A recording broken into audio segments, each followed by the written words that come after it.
So the Panasonic S5II blew me away when it comes to dynamic range. And it is fully packed with cinema quality features, but how it really does to the competition and if it's really worth it getting the camera, you're gonna find out in this video. Coming up.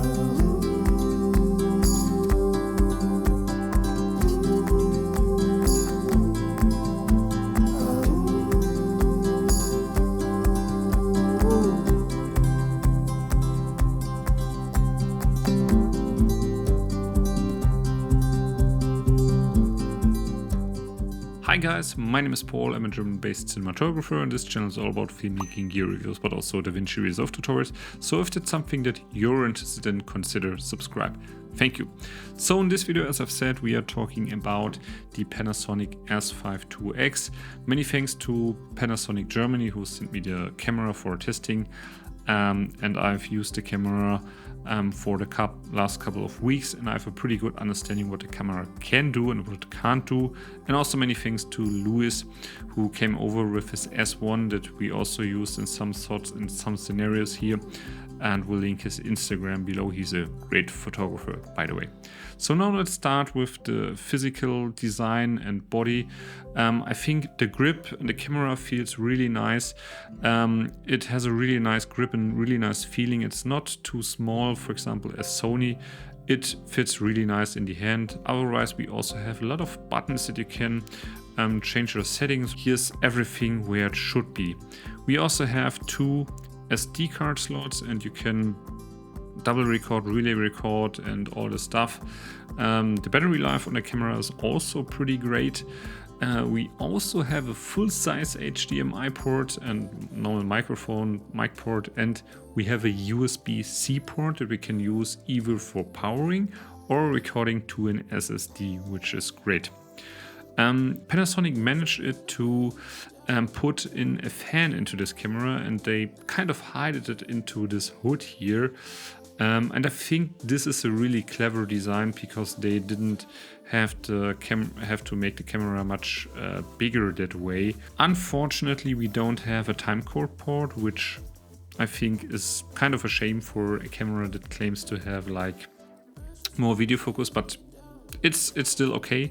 And personally, I would wish for every camera manufacturer who's like making a hybrid camera that's also heavily video focused, only one thread for isn't enough, because in most of the scenarios when you want to do video, you will put a cage on it, and just one thread here is just not enough for really secure the cage onto the body. So I wish like there was a second one here on top, or kind of a Sony is doing it with the FX3. Now let's come to the recording formats or codecs, and that's really interesting because Panasonic is really kicking it here, because internally we can record ProRes, which is really great. ProRes is a really nice codec, really love that. ProRes 422 in all different flavors. We also know it from the GH6 and it's brought over here into the S5. But there's one catch. You can only record it internally if you record up to full HD. If you want to record it in 4K, you have to record to an SSD. And I don't understand that, because when I record with my Blackmagic Video Assist, I can record ProRes to a simple V30 card. So, and also my C70, which I'm recording on right now, is able to record RAW and SD cards. So I feel like there should have been an option to make this possible. So Panasonic, if you're listening, please make it available to record internally, even with a V90 card or something like that. As much as I do like the option that I can record externally, I'm not a big fan of it, because it's always an additional risk on set, because somebody can bump the cable or something like that, or the SSD gets wet or something. It's just not the most secure option. Recording internally is always the best option, I think. Additionally, we can record ProRes RAW or Blackmagic RAW externally. 5.9K, I've tested it with my Blackmagic Video Assist, but more on that later. And we also have a bunch of other 4:2 10-bit options here in the camera, which is really great. Now let's talk about the menu, and yeah, as always, Panasonic is doing a really great job when it comes to menu. Everything is really well laid out and easy to find and easy to navigate through, and in general also Panasonic is doing a great job because they put in much more video features also in their solely photography cameras than, for example, Canon is doing it. So thank you, Panasonic, for doing that, and yeah, hope it can only get even better. But I think for now on, the menu system here on the camera is really great. Now let's come to low light, and you should expect a good low light quality from a 6K full frame sensor, and this one has also a dual native ISO, one on the lower end, which is ISO 640, and on the upper or on the higher end, it's ISO 4000.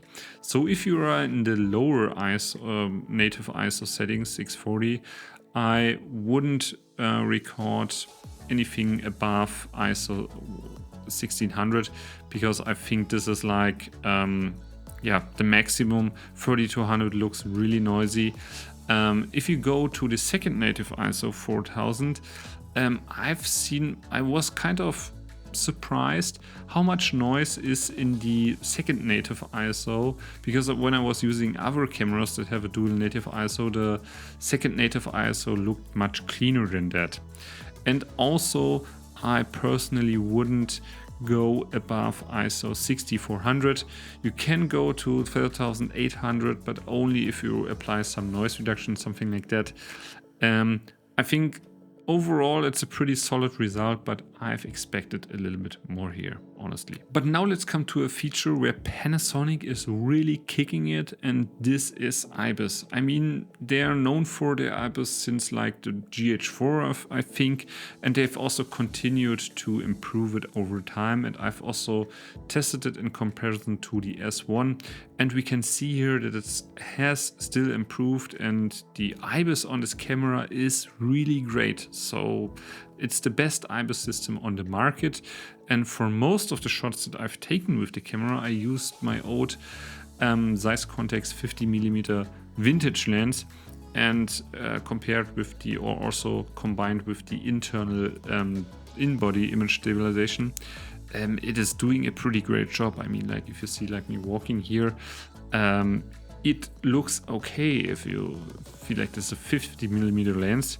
So I'm pretty surprised, and and I also see like an improvement over the S1. So I'm really thrilled to see what Panasonic will come up with in the next iteration of cameras, honestly. Panasonic has also improved on the autofocus, since they now use a face detect autofocus on this camera, and we also tested that in comparison to the S1. And I think the autofocus here is really usable. I mean, like the tracking works really well.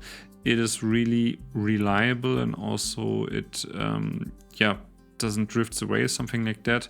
Compared to that, the autofocus on the S1 was like really old and kind of not great.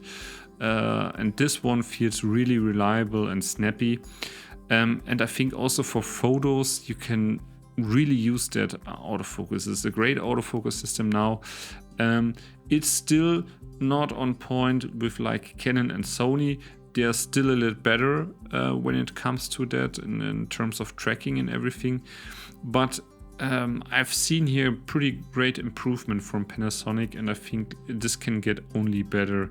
And for most of the situations, the autofocus here is usable, which is surprisingly good and which makes this camera even better. But before we come to the biggest point, which is image quality, I want to remind you of really nice ND filters, and I've using the Element filters lately, which are full spectrum cinema quality ND filters. And I really love using them. I've used them on many of my latest projects, and I will also put out a review on that, because they are just simply great. They're also manufactured here of a German glass manufacturer, so the glass is really high quality, and really check them out and have a look on my upcoming review about it. So now let's come to the biggest point, which is image quality. And the image quality of the S5II is just simply great. I mean, I love the colors. The colors look really neutral. They look nice. Panasonic is known for that. Also, the image doesn't look overly sharp, as I feel like with Sony. So the image is really nice, balanced, I would say. What was absolutely surprising for me was the dynamic range of this camera, because I've did an over and under exposing test, which I do with all of my cameras, because then you know how the camera would behave in a real light situation. So when you have a really contrasty situation, what you're gonna do? Do you overexpose a little bit, or do you underexpose? And that's something that you only can find out if you do like these tests. And I was really surprised that I can overexpose this camera by 5 stops and even pull it back. That was really crazy. And I've achieved 7 stops of latitude and that's the best result that I got from a mirrorless camera. So my Canon R6, of course not. The camera doesn't do too well when it comes to underexposing, so if you go to below 2 stops, it's totally unusable. Even like the second, so 2 stops under is kind of okay, but the camera is really better when it comes to overexposing and pull it back.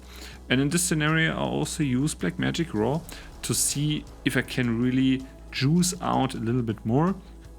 And the red channel wasn't clipping at 5 stops over, which the red channel is clipping in the internal codecs. So I feel like, but in general the results are identical. So I feel like with Blackmagic RAW you get like half a stop more or something like that.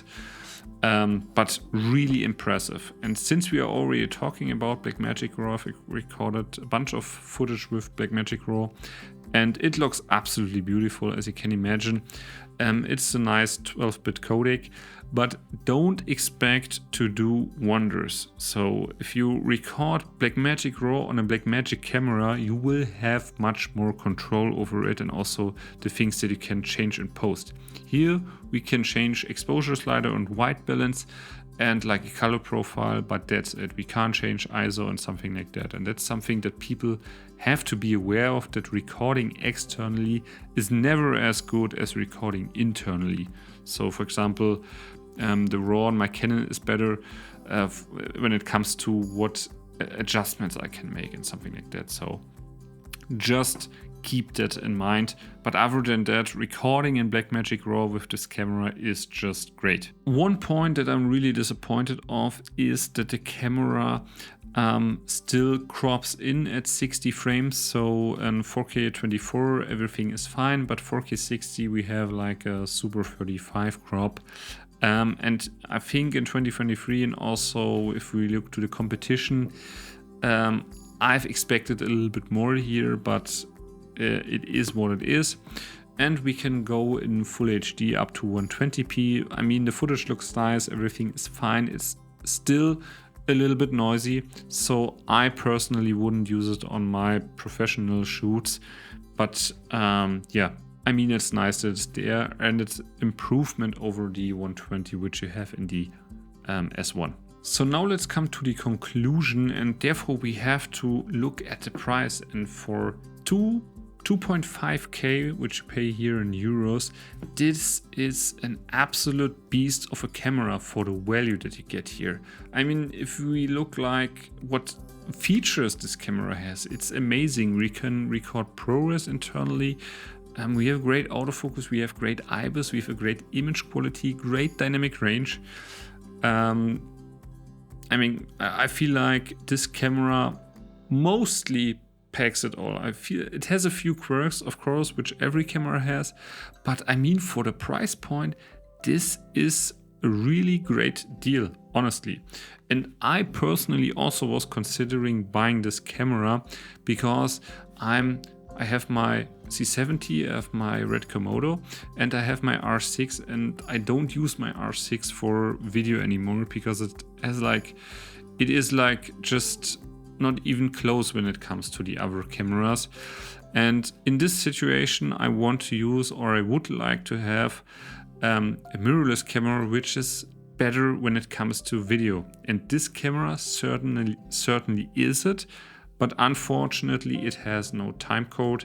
So in this case, it's a no-go for me. I mean, the R6 doesn't even have it, but if I upgrade, then I want to have a camera that has internal time code. And if you consider to buy this camera, if you do like lots of video, this camera is really great, honestly. So if you have any further question, you know the game, just drop them down in the comments below, and I'm gonna see you in my next one. Cheers!